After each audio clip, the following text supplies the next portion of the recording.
무디스가 106년 만에요 미국 신용 등급을 강등했습니다. 달러 시장은 흔들리고요. 대규모 이 세제 개혁안도 현재 예정되어 있는데요. 2026년이 다가오기 전 우리는 어떤 대비를 해야 할까요?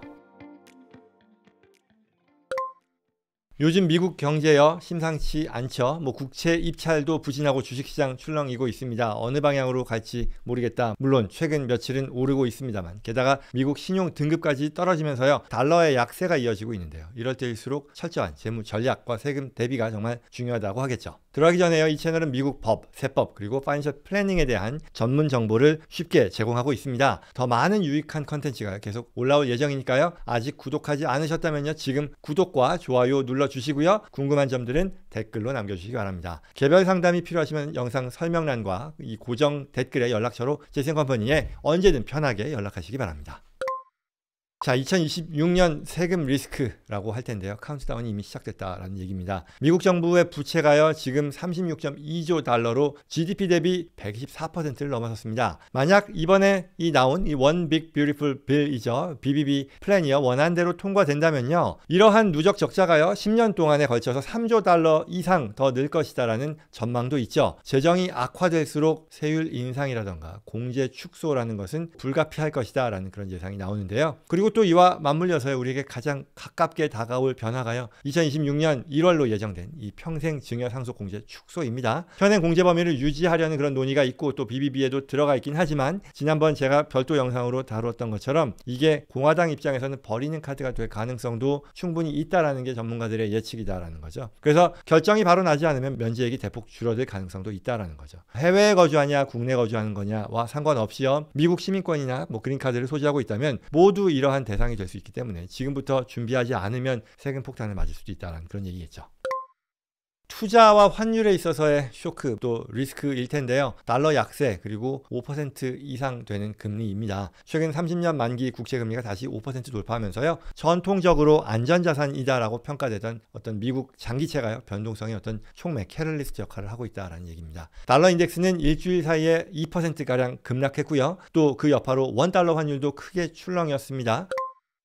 문제는 이렇게 달러 자산 비중이 높은 한국 거주 투자자들이요 동시에 자산 가격의 하락과 환차 손해를 동시에 겪을 수 있다는 점이겠죠. 달러 표시 부채를 가진 사람이라면 또 금리 상승이 곧바로 또 본인들의 이 이자 비용의 증가로 이어지기도 할 겁니다. 따라서 외화 예금 또는 해지 목적의 ETF, 통화 스왑 등을 적절히 활용해야 된다라는 그런 얘기가 나오는 거죠. 그럼으로써 자산 손실을 방어할 전략이 필요하다는 얘기일 텐데요.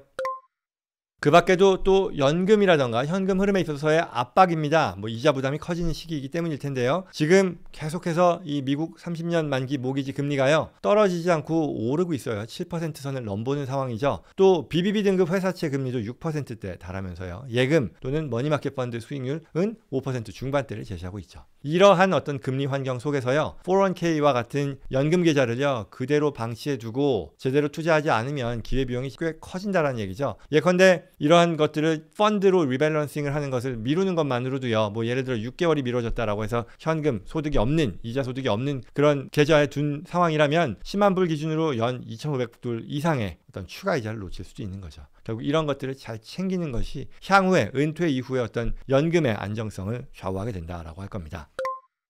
자, 이러한 배경에서요 몇 가지 솔루션 고려해 볼 수 있을 텐데요. 이렇게 시장의 변동성 그리고 세금 리스크가 함께 오고 있을 때 어떤 전략을 써야 하느냐일 텐데요. 세 가지 정도 얘기해 보려고 합니다. 첫 번째는요, 국경을 넘나드는 어떤 세무 설계가 필요하다라고 합니다. 한미 조세 협약, Korea-US Tax Treaty가 되겠죠. 그리고 또 Foreign Tax Credit, 외국 납부세 공제 등을 적절히 활용하면요, 부동산 투자 펀드죠, 이 REIT라던가 채권 배당 소득에 있어서의 이중 과세 부담을 줄일 수 있습니다. 또한 PFIC, Passive Foreign Investment Company죠. 그리고 Subpart F Income, 소득을 통합 관리함으로써 세후 수익을요 과세 부담 없이 극대화할 수도 있다고 하겠습니다. 두 번째는요, 지난번 영상에서 잠깐 얘기했던 부분인데요. SLAT, EJIT, CRT를 통한 자산 이전입니다. 2026년 이 증여상속세 면제액이 굉장히 낮아질 가능성이 있다 그랬잖아요. 그래서 그 이전에 이러한 높은 수준의 면제 금액의 혜택을 톡톡히 누리기 위해 자산 이전을 완료할 필요가 있다는 건데요. 이렇게 자산 이전을 완료하면서도 여전히 실질적인 자산에 대한 운영권을 확보하기 위한 방안으로서 SLAT, Spousal Lifetime Access Trust였죠. 그리고 EJIT, Intentionally Defective Grantor Trust, 그리고 기타 또 CRT입니다. Charitable Remainder Trust를 용어들을 상황별로 조합하는 그런 방법도 있다라고 말씀드렸습니다. 배우자, 자녀 세대, 그리고 또 자선 기부라는 것을 연계함으로써 좋은 일에 내 자산을 옮기는 것뿐만 아니라 소득세, 상속세, 양도세 부담을 동시에 완화할 수도 있다라는 그런 얘기겠죠. 자, 그 다음에 세 번째는요, 199A 공제, Defined Benefit Plan, 그 다음에 QSBS와 같은 비과세 플랜을 활용한다라는 것 텐데요. 내가 고소득 사업자라고 한다면 199A죠. 199A라고 하는 것이 사업소득에 대해서 내가 Pass-through Entity, LLC나 개인사업체와 같은 그런 이 Scorporation과 같은 Pass-through Entity를 운영해서 발생하는 사업소득에 대해서 20%의 추가 소득 공제를 받는 그런 혜택입니다. 이걸 통해서 사업소득세를 줄이고요. 또 Defined Benefit Plan이죠. 사업체 은퇴 계좌입니다. Cash Balance Plan이라고도 하는데요. 이 소득공제도 받고 또 은퇴 대비 투자 자금도 확보하는 사업주들에게 제공되는 혜택이라는 거죠. 이걸 통해서 연간 30만 불 이상의 어떤 소득공제 혜택을 누릴 수도 있다는 거죠. 또한 사업주로서 주식 매각을 통한 엑시트를 고려하는 사람들이라면 QSBS죠. Qualified Small Business Stock이라는 게 있는데요. 이건 최대 1,000만 불까지의 양도 차익이 면세될 수 있으니까요. 성장주에 대한 투자 그리고 절세를 동시에 달성할 수도 있겠죠. 물론 이렇게 말씀드리고 나니요, 이 모든 과정 혼자서 완벽히 설계하는 것은 불가능합니다. 사실 어쩌면 제가 오늘 얘기한 이러한 용어들, 쉽지 않은 용어들이잖아요. QSBS 방금 얘기한 슬랫, 이짓 모두 쉽게 일상생활에서 접하는 용어 아닙니다. 어쩔 수 없이 제가 이 영상에서 모든 용어들에 대한 자세한 설명을 기술적으로 할 수는 없죠. 그리고 물론 다른 영상들이 다 있습니다. 관심 있는 분들 꼭 찾아보시면 좋겠고요. 아무튼 이렇듯 어떤 고급의 어드밴스드 플래닝이라는 것이 상황별로 적용될 여지가 있으니 본인의 상황에 맞는 전략 선택 그리고 실무 진행을 고려할 필요가 있겠다. 그리고 이걸 고려하는 데 있어서 도움이 필요하시다면 저희 고정 댓글 영상 설명란을 통해서 언제든지 연락 주시면 저나 저희 JCN컴퍼니의 전문가들이 함께 도와드릴 수 있습니다.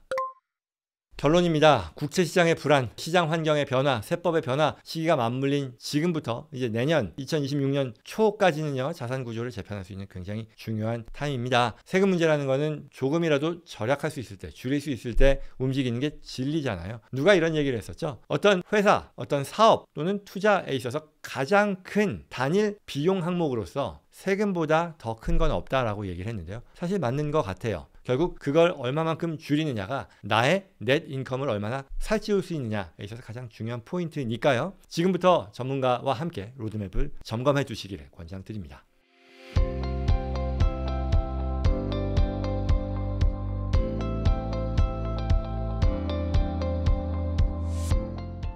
여기까지였습니다. 오늘 내용 도움되었기를 바랍니다. 오늘 주제와 관련해서 도움이 필요하거나 또 저 또는 JCN컴퍼니의 전문가들과 상담을 희망하는 분들은요, 영상 더보기란 그리고 고정 댓글에 적힌 연락처로요, 언제든지 연락 주십시오. 구독과 좋아요 부탁드리고요. 꼭 필요한 정보 챙기시기 바랍니다. 또한 주변 분들께도 많이 공유해 주시면 감사하겠습니다. 고맙습니다.